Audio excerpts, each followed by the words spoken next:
నడిగడ్డలో ఈసారి మొత్తం రాష్ట్రం అంతా రాజకీయం ఒకలాగుంటే నడిగడ్డ మాత్రం ఒకలాగుంది.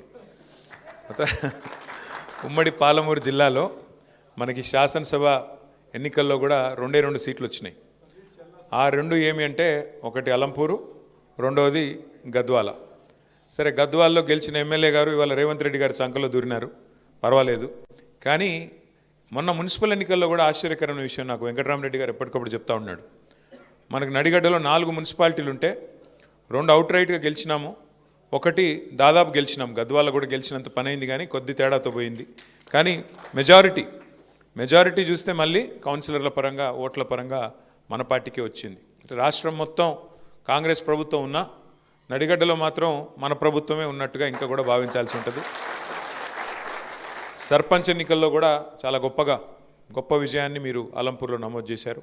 దాదాపు 60-65% మరి సర్పంచులు కూడా మన పార్టీ గెలుచుకున్నది, మన పార్టీ మద్దతుదారులు గెలుచుకున్నారు.